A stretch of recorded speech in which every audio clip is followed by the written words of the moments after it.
प्रिय विद्यार्थियों, आप सभी का मेरे YouTube चैनल जियो प्लैनेट कॉर्नर पर हार्दिक स्वागत है। अगर आप इस चैनल पर नए हैं तो इसे सब्सक्राइब ज़रूर करें, साथ ही बेल आइकन को भी प्रेस करें जिससे कि मेरे आने वाले वीडियोस का नोटिफिकेशन आपको तुरंत मिल जाए। और यदि आपको वीडियोस पसंद आए तो इसे लाइक एंड शेयर करना ना भूलें। हेलो स्टूडेंट्स, गुड मॉर्निंग सभी को।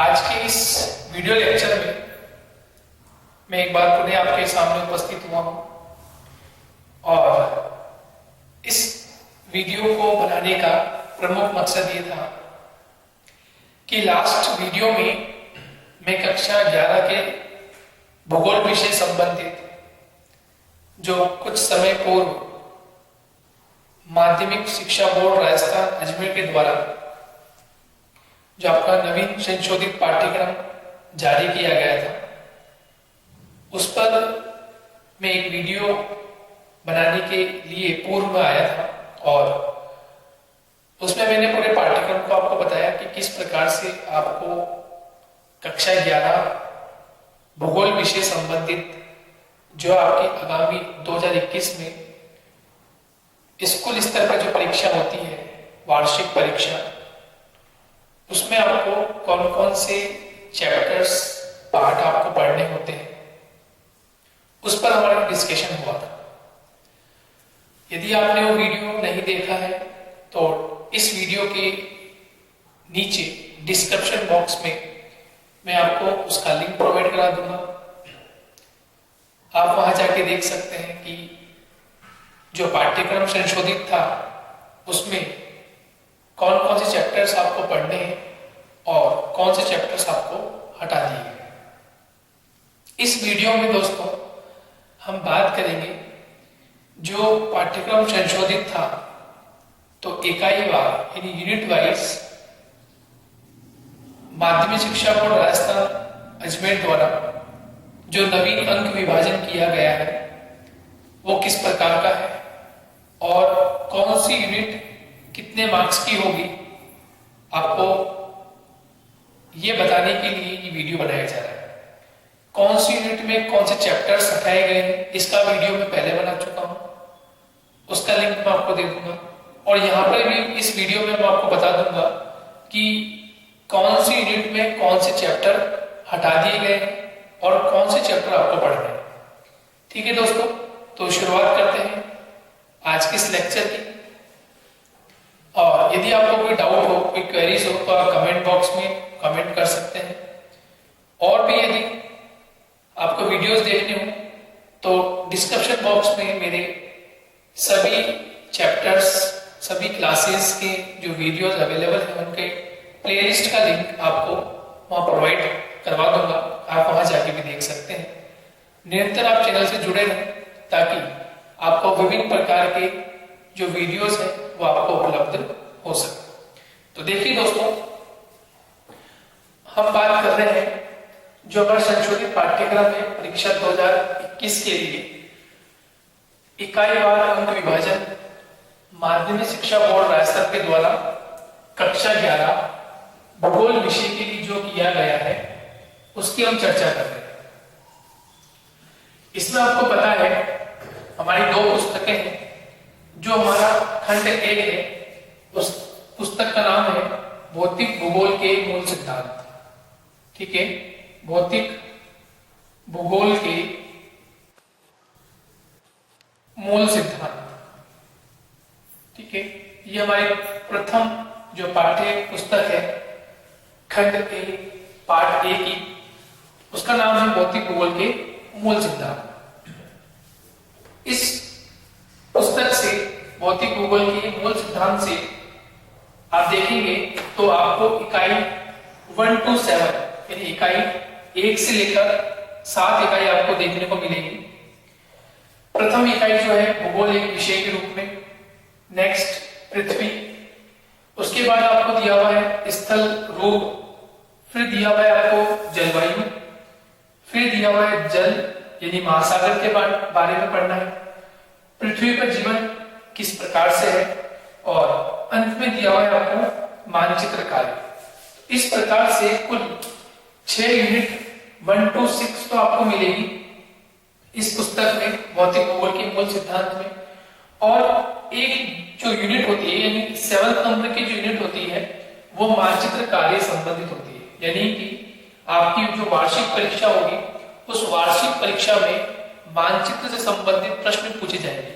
ठीक है, तो कक्षा 9 में भी पूछते हैं, 10 में भी पूछते हैं, 11 में भी और फिर 12 में भी। तो निरंतर ये कक्षा 9 से लेकर 12 तक जो मानचित्र कार्य होता है वो उस पर आधारित प्रश्न पूछे आपसे जाते हैं।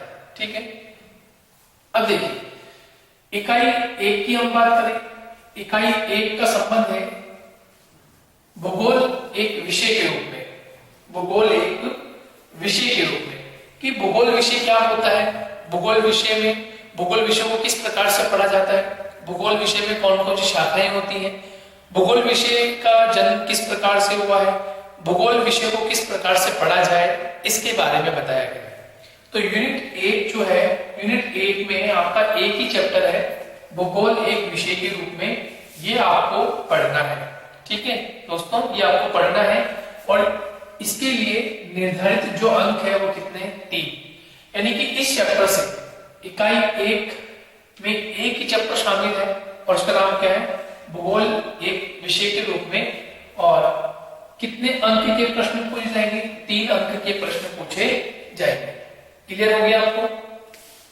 नेक्स्ट हम बात करें दोस्तों, तो नेक्स्ट इकाई है 2 और इसका टॉपिक का नाम क्या है, पृथ्वी। क्या नाम है, पृथ्वी। और यहां से कितने अंक के प्रश्न पूछे जाएंगे, यहां से 4 अंक के प्रश्न पूछे जाएंगे। और इस इकाई 2 में पृथ्वी जो यूनिट का नाम है उसमें 3 चैप्टर है। ठीक है, chapter number 2, chapter number 3, chapter number 4। Chapter number 2 जो है उसका संबंध है पृथ्वी की उत्पत्ति और विकास, उत्पत्ति व विकास। ठीक है, तीसरा चैप्टर जो है वो पृथ्वी की आंतरिक संरचना संबंधित है, पृथ्वी की आंतरिक संरचना संबंधित है। और चौथा चैप्टर है महाद्वीप वह महासागरों, महाद्वीप वह महासागरों का वितरण। ठीक है, महाद्वीप व महासागरों का वितरण। ठीक है, तो इस यूनिट में कितने चैप्टर हैं, 3 चैप्टर हैं, चैप्टर नंबर 2, 3 और 4। उत्पत्ति व विकास चैप्टर नंबर 2, चैप्टर नंबर 3 आंतरिक संरचना, पृथ्वी की आंतरिक संरचना, और चैप्टर नंबर 4 महाद्वीप व महासागरों का वितरण। इसमें से केवल आपको पृथ्वी की आंतरिक संरचना वाला जो चैप्टर है केवल आपको यही पढ़ना है। ठीक है, पृथ्वी की उत्पत्ति विकास वाला चैप्टर आपको नहीं पढ़ना, हटा दिया गया है, संशोधित पाठ्यक्रम में शामिल नहीं है 2021 की परीक्षाओं के लिए।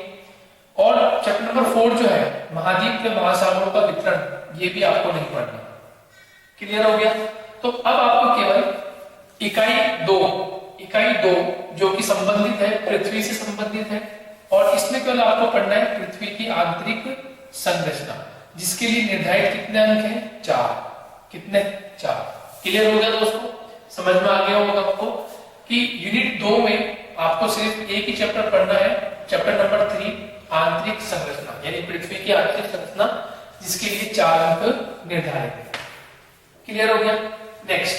नेक्स्ट हम बात करते हैं इकाई 3 की, और इकाई 3 का जो शीर्षक है वो है स्थलरूप। क्या है दोस्तों? स्थलरूप। स्थलरूप में यानी इकाई 3 में आपको 3 चैप्टर दिए गए हैं, चैप्टर नंबर 5, लेसन 5, 6 और 7।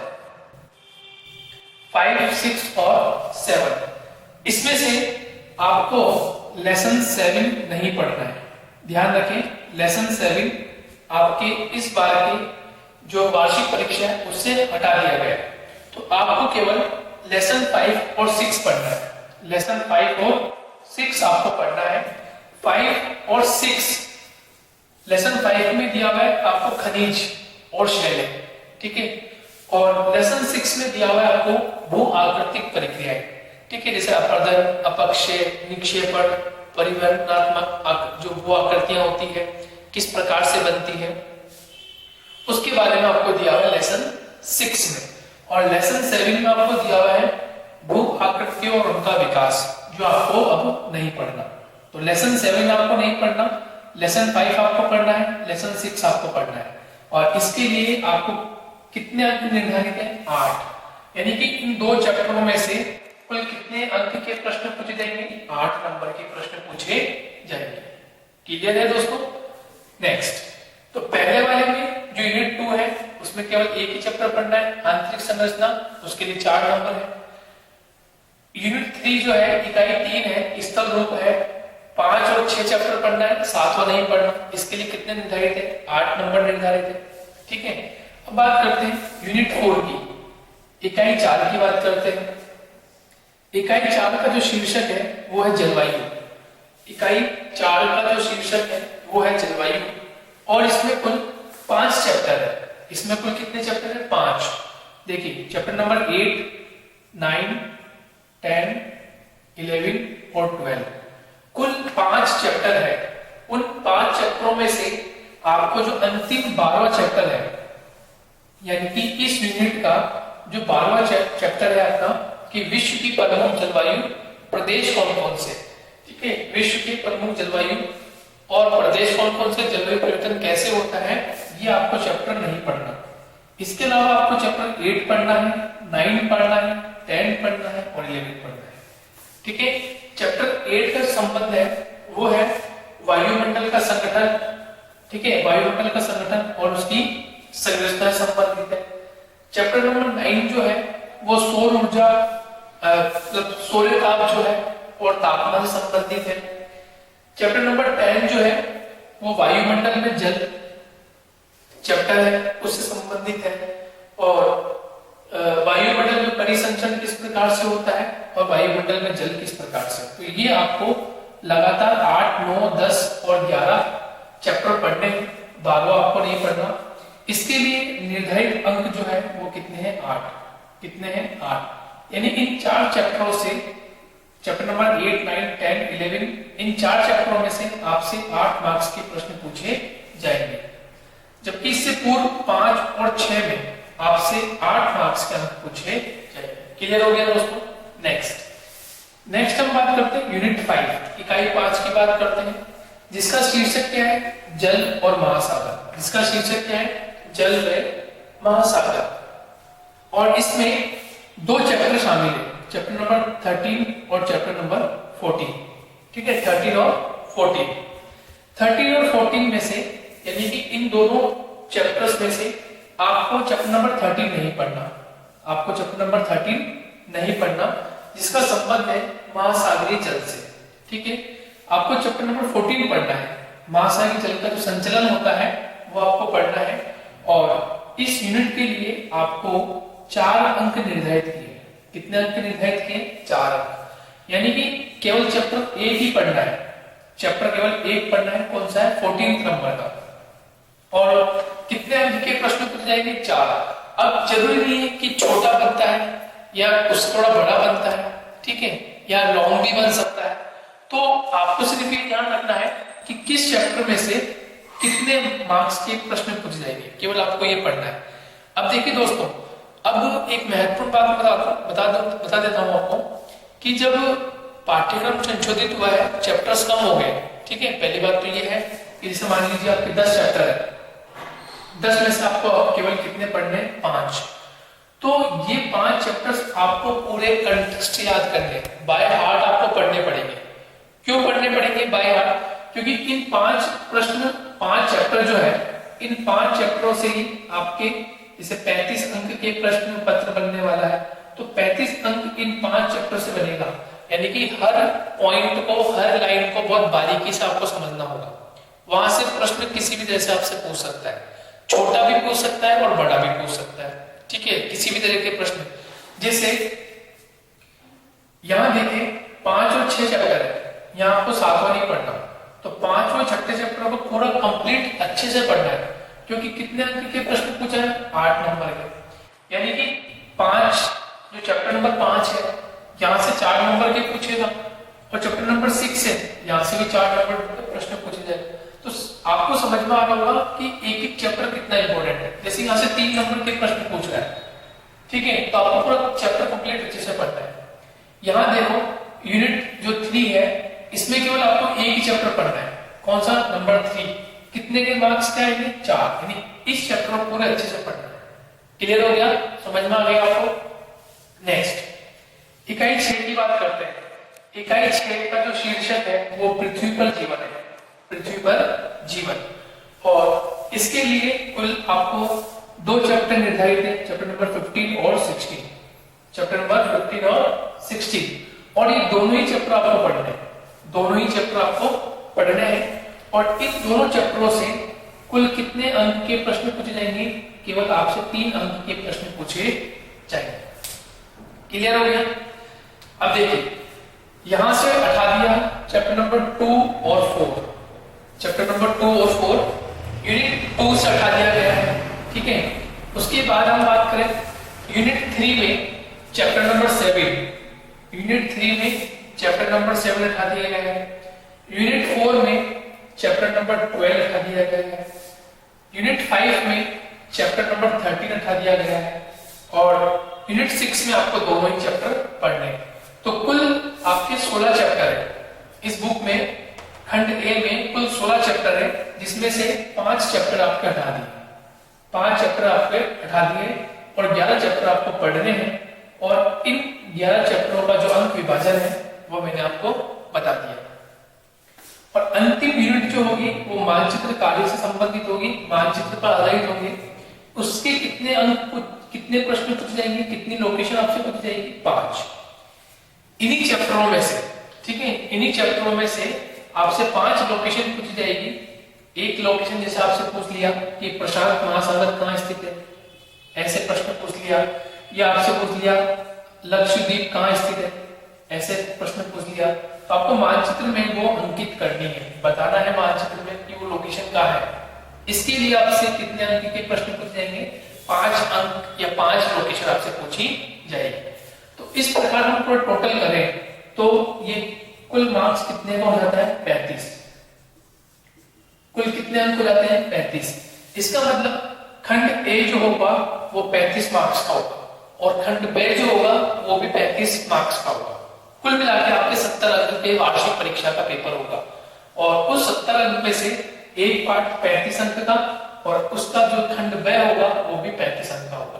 तो इस प्रकार से हमने खंड ए जो है उसमें कौन कौन से चैप्टर आने वाले हैं उस पर हमने बात कर ली। अब हम बात कर लेते हैं खंड बी की।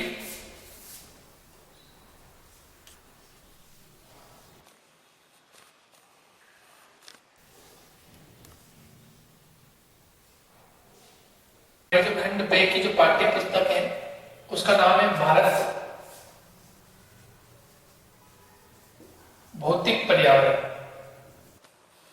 भौतिक पर्यावरण यानी इस खंड बी में जो हमारी कक्षा 11 की भूगोल की पाठ्य पुस्तक है उस पर हमारी खंड ए पे चर्चा हो गई। भौतिक भूगोल की मूल सिद्धांत, उससे संबंधित कौन कौन से प्रश्न आपसे, कौन कौन से चैप्टर से प्रश्न पूछ जाएंगे, कितने अंक के होंगे, उस पर डिस्कशन करा हमने। और हम खंड बी की बात कर रहे हैं कि खंड बी में जो हमारी पाठ्य पुस्तक का नाम है उसका नाम है भारत का भौतिक पर्यावरण। इस पर हमें चर्चा करनी है। तो खंड बी से संबंधित कितनी यूनिट है? कुल 5 यूनिट है। कुल कितनी? 5 यूनिट है, और एक जो अंतिम यूनिट नंबर 6 यूनिट जो है वो मानचित्र से संबंधित होगी। जैसे खंड ए में कुल 1 से लेकर 6 यूनिट थी, और 7वीं यूनिट जो थी वो संबंधित थी मानचित्र से, ठीक है। अब देखिए इकाई यूनिट 1 इकाई 1 जो आपका नाम है इकाई 1 का, उसका नाम है भारत की स्थिति और आकार।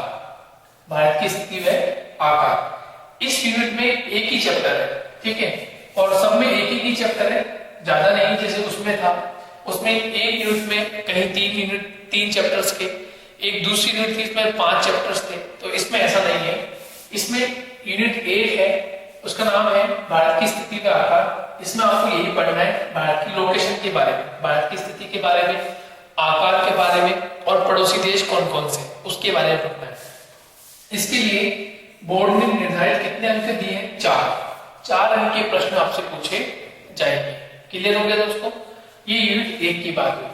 यूनिट 2 की बात करें तो यूनिट 2 में आपको पढ़ना होता है भू आकृति, मतलब इसमें आपको भारत की जो फिजियोग्राफिक डिविजन है जो इस्तेला करती है, पर्वत, पठार, मैदान, ठीक है, ये आपको पढ़ने होते हैं, जो कि इस बार 2011-2021 में जो वार्षिक परीक्षा होने वाली है उसके लिए ये आपको चैप्टर हटा दिया गया है, ये आपको अब नहीं पढ़ना। क्लियर हो गया? तो इसके भी कोई मार्क जो अंक है वो निर्धारित नहीं है, इसलिए मैंने यहाँ पे क्रॉस लगा रखा है। इसके किसी प्रकार का अंक विभाजन नहीं किया। फिर बात करें इकाई 3, और इकाई 3 में आपको पढ़ना होता है अपवाह, नदियों के बारे में पढ़ना होता है। किसके बारे में पढ़ना होता है? नदियों के बारे में। जो भारतीय नदियां हैं, जैसे हिमालय नदियां होती है, प्रायद्वीपीय नदियां होती है, ठीक है, गंगा, सिंधु, ब्रह्मपुत्र, गोदावरी, कृष्णा, है ना, इसके बारे में पढ़ना होता है। तो इसके लिए आपको बोर्ड के द्वारा कितने अंक निर्धारित किए हैं? 11 अंक। यानी कि इस चैप्टर से, नदियों वाला जो चैप्टर है, अपवाह वाला जो चैप्टर है, यहां से आपसे 11 अंक के प्रश्न पूछे जाएंगे। तो वेरी इंपॉर्टेंट, बहुत इंपॉर्टेंट है, क्योंकि 11 अंक के प्रश्न बनना यानी कि इस चैप्टर को आपको बहुत बारीकी से पढ़ना है। और मैंने बताया कि हर चैप्टर को आपको बारीकी से पढ़ना है, क्योंकि अब हर चैप्टर जो है वो अधिक अंक का हो गया, ठीक है। तो वहां से जब अधिक अंक के प्रश्न पूछेंगे तो आपको एक एक लाइन को समझना इंपॉर्टेंट है कि वहां से किस प्रकार से प्रश्न पूछे जाए। लॉन्ग क्वेश्चन भी बन सकता है, शॉर्ट भी बन सकता है, सेमी शॉर्ट भी बन सकता है, ठीक है।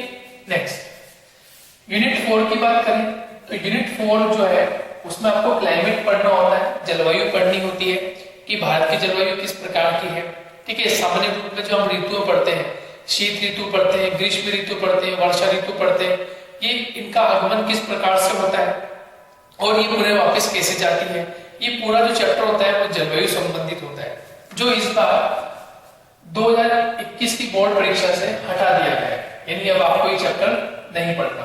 तो इसके लिए भी बोर्ड ने अंक विभाजन नहीं किया है, ये मैंने यहाँ क्रॉस लगा रखा है, ये आपको जलवायु वाला चैप्टर अब नहीं पढ़ना।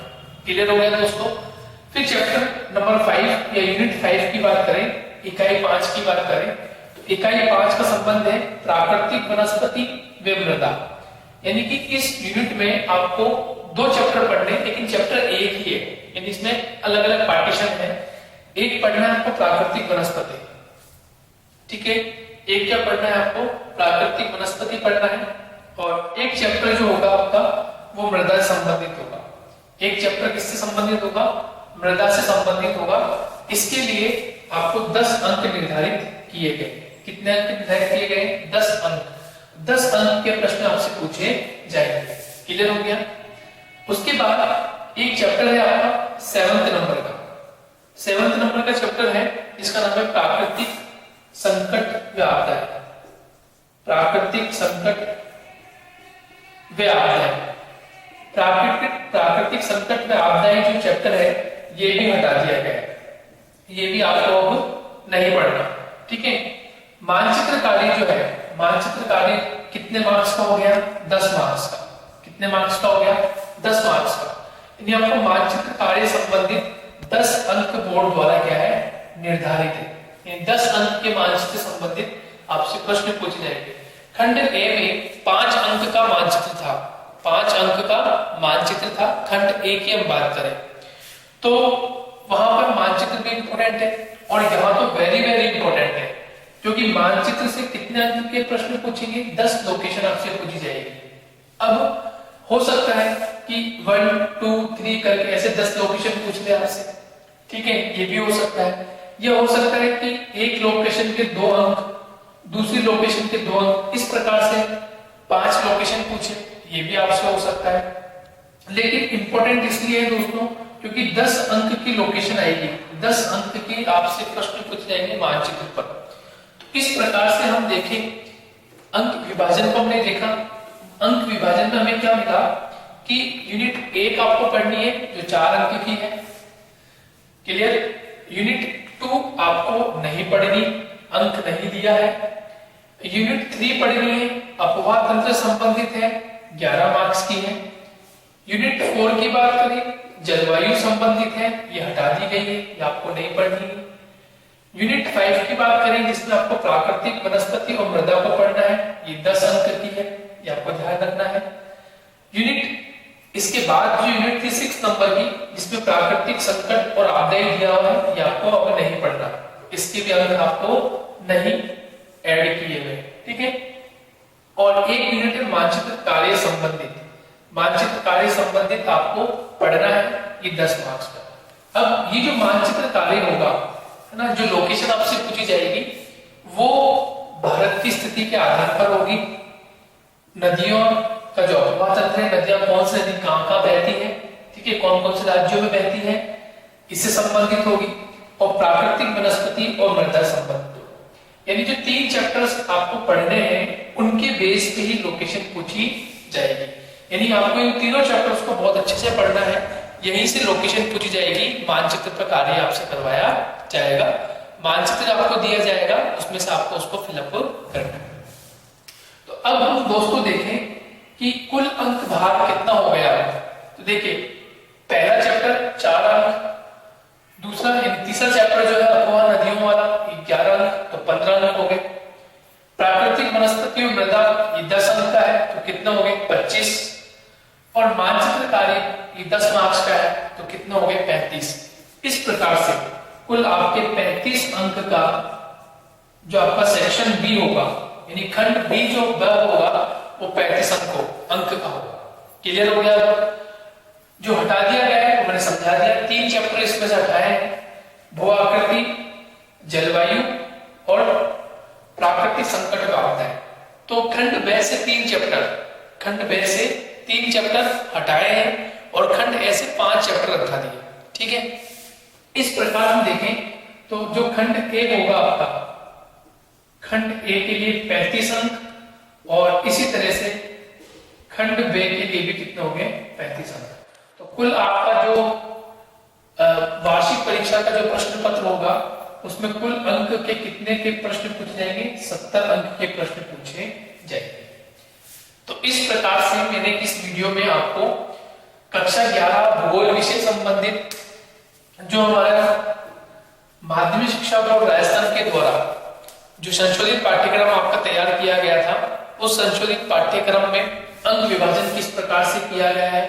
खंड ए की हमने चर्चा कर ली कि खंड ए में आपको कौन से चैप्टर्स पढ़ने हैं, कौन से आपको हटा दिए गए। जैसे यूनिट 1 आपको पूरी पढ़नी है, यूनिट 2 में आपको केवल एक ही चैप्टर पढ़ना है, ठीक है।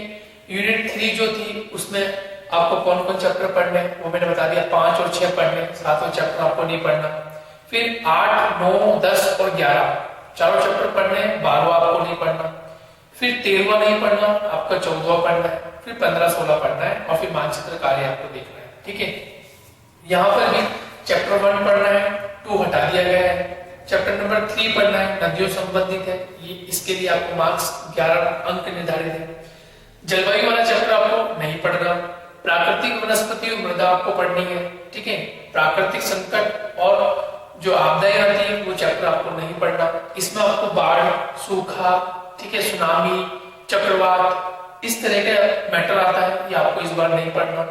और मानचित्र संबंधित जो कार्य है वो आपको ध्यान रखना है, इसके लिए आपसे 10 अंक के प्रश्न पूछे जाएंगे। इस प्रकार से दोस्तों खंड बे 35 अंक का हो गया और खंड ए भी 35 अंक का हो गया। तो कुल मिला के आपसे 70 अंक के प्रश्न पूछे जाने वाले हैं। तो अभी तक पाठ्यक्रम यही है। अब हमारे विद्यालय कब से प्रारंभ होते हैं, कितना समय और लगता है, यदि समय अधिक लगता है तो हो सकता है पाठ्यक्रम में कुछ और संशोधन हो जाए। लेकिन अभी तक आपकी स्ट्रेटेजी क्या होनी चाहिए कि अभी आप घर पर हैं, सुरक्षित है और जो ऑनलाइन शिक्षा है YouTube के माध्यम से या आप जिस विद्यालय में पढ़ते हैं उन टीचर्स आपको वो पढ़ा रहे हैं, उनके माध्यम से आप घर पर रहकर निरंतर रूप से अपना अध्ययन अध्यापन कर रहे हैं। तो मैं आपको एक सलाह दूंगा, बहुत इंपॉर्टेंट है। कक्षा 9 से 12 के विद्यार्थी आपके छोटे बहन भाई हो सकते हैं, आपके बड़े बहन भाई हो सकते हैं जो कक्षा 9 में, 10 में, 11 में, 12 में अध्ययन कर रहे होंगे। ठीक है, तो मैं आपको ये बात बता दूं दोस्तों, जो संशोधित पाठ्यक्रम आपका इस बार हुआ है, ये 2021 की वार्षिक परीक्षाओं के लिए हुआ है। ठीक है, जो बच्चे नेक्स्ट ईयर अगले वर्ष जो बोर्ड की परीक्षा देने वाले हैं, कक्षा 10 और 12 के जो विद्यार्थी हैं, और वे बच्चे जो कक्षा 9 और 11 में स्कूल स्तर पर वार्षिक परीक्षा देने वाले हैं, मैं आपको एक बात बता दूं, बहुत इंपॉर्टेंट जानकारी मैं देना चाह रहा हूं आपके सामने। जितने भी चैप्टर जो आपको उठाए गए हैं ना दोस्तों, ये आप इनको जरूर पढ़ें, क्योंकि ये कुछ समय के लिए उठाए हैं। मतलब आपकी परीक्षा को देखते हुए, लॉकडाउन की जो परिस्थिति है जिसमें विद्यालय हमारे नहीं खुल रहे हैं, इनको देखते हुए आपका पाठ्यक्रम संशोधित किया है। लेकिन जब आप कक्षा 11 पास करके कक्षा 12 में आप जाएंगे, या जो बच्चे कक्षा 12 में हैं और वो जब कॉलेज में जाएंगे, तो वो पाठ्यक्रम एज इट इज उठकर आएगा। तो यदि आप इनको एक बार ढंग से पढ़ लोगे तो आपका एक बैकग्राउंड क्लियर हो जाएगा। क्योंकि जो चैप्टर आपके हट रहे हैं ना, जैसे आपके भू आकृति हट गया, ठीक है, जलवायु हट गया, ये आपका आपदाएं हट गई, तो ये जो 2 चैप्टर हैं, भू आकृति और जलवायु, ये बहुत इंपॉर्टेंट है।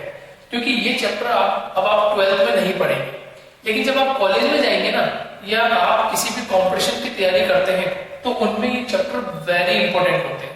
ये हमेशा आपके कंपटीशन के लिहाज से इंपॉर्टेंट होते हैं।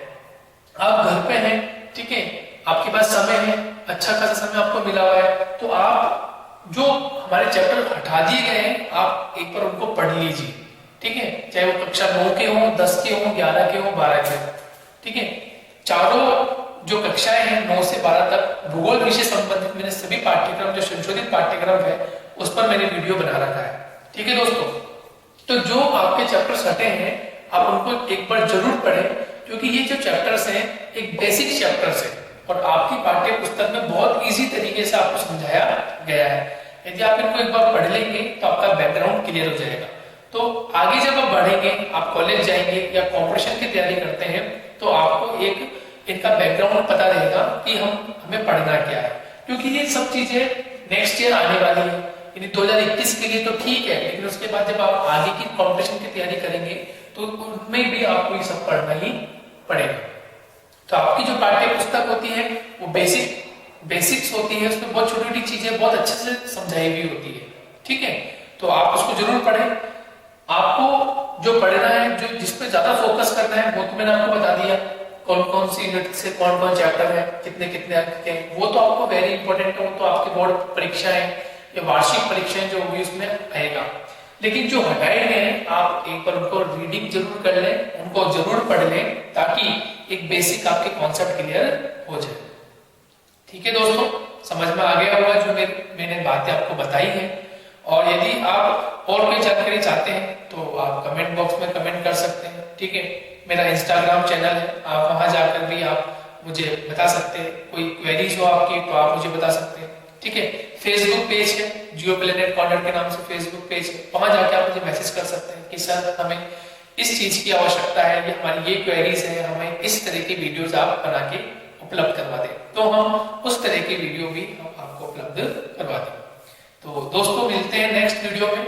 निरंतर रूप से आप हमारे YouTube चैनल से जुड़े रहें, ताकि आपको जो अध्ययन सामग्री है वो सरल तरीके से हम आपको पेश करते रहें और आप उसका लुत्फ उठाते रहें। घर पर रहकर आप उसको पढ़ते रहें, समझते रहें, और अपने जो बोर्ड परीक्षा वाले जो विद्यार्थी हैं और जो वार्षिक परीक्षा स्कूल स्तर के जो विद्यार्थी हैं, वो अपना अध्ययन अध्यापन घर पर रहकर कर सकें। तो मिलते हैं दोस्तों नेक्स्ट वीडियो में, जब तक के लिए टेक केयर, बाय बाय।